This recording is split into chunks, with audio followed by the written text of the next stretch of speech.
باقاعدہ جو کتاب ہدیہ مبلغین ہے اس میں کتاب شناخت نماز کے حوالے سے ایک روایت کو نقل کیا گیا. وہ یہ ہے کہ ایک دفعہ ایک شخص پیغمبر اسلام کے پاس آیا. اللہم صلی علی محمد و علی محمد.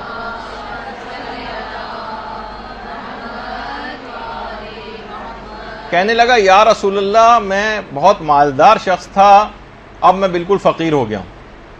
پیغمبر نے کہا کیا تم نماز نہیں پڑھتے ہو؟ اس نے کہا پیغمبر اسلام میں تو 5 وقت کی نماز پڑھتا ہوں. پیغمبر نے کہا کیا تم روزے نہیں رکھتے؟ کہا کہ میں رمضان کے روزے تو چھوڑیے، میں 3 مہینے مسلسل رجب سے لے کر رمضان تک پابندی سے مستحب روزے تک رکھتا ہوں. پیغمبر اسلام تعجب میں پڑ گئے کہ ایسا کون سا اس نے گناہ کیا کہ اس کے مال سے برکت ختم ہو گئی. اس وقت جبریل امین نازل ہوئے اور کہا کہ یا رسول اللہ خدا درود و سلام آپ کے اوپر بھیجتا ہے. اللہم صلی علی محمد و علی محمد.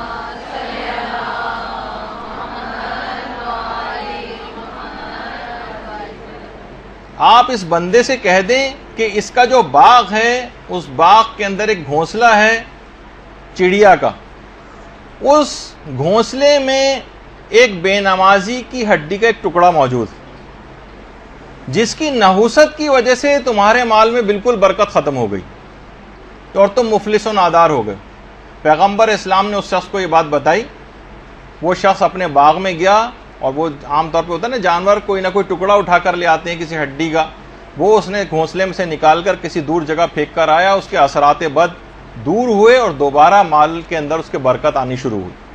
تو آپ خود سوچیں کہ بے نمازی کی ہڈی کا ایک چھوٹا سا ٹکڑا وہ اتنا زیادہ نحوست رکھتا ہے، تو ایک مجسم بے نمازی آپ کے اطراف میں موجود ہو، مجسم بے نمازی آپ کے گھروں کے اندر آپ کے ساتھ رہتے ہوں، تو وہ گھر کتنی بلاؤں، تکلیفوں، مشکلات، پریشانیوں اور فقر و فاقے کا شکار ہوگا جو لوگ آج ہر وقت اس کا ذکر کرتے رہتے ہیں. اور بے نمازی سے مراد یہ نہیں کہ جو شروع سے آخر تک ایک نماز بھی نہ پڑھتا ہو. جو گنڈے دار ٹائپ کے نمازی ہوتے ہیں، کبھی پڑھ لی کبھی نہیں پڑھی، کہ فلاں نماز فجر کی روزانہ قضا ہو گئی، ساری نمازوں قضا کر کے کبھی ایک ساتھ پڑھ لیا، ان کے بھی اثرات نحوست اسی انداز کے ہوتے ہیں.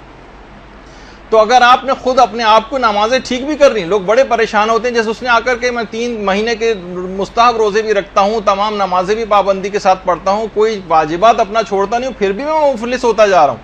اس وجہ سے کہ آپ تبلیغ نہیں کر رہے ہیں اپنے اطراف والے لوگوں پر.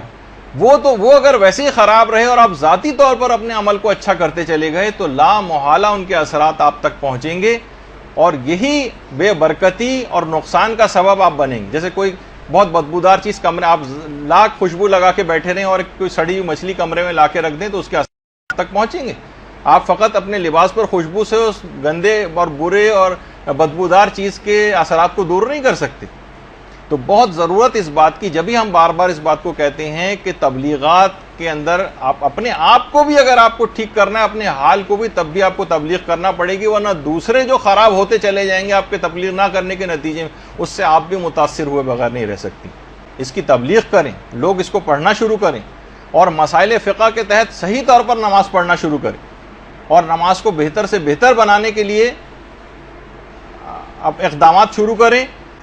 اور اگر کوئی شخص فقط پوری زندگی بھی اس نماز کے موضوع کی تبلیغ پہ لگا دے تو اس نے ایک بہت بڑا کارنامہ جو ہے وہ انجام دے دیا.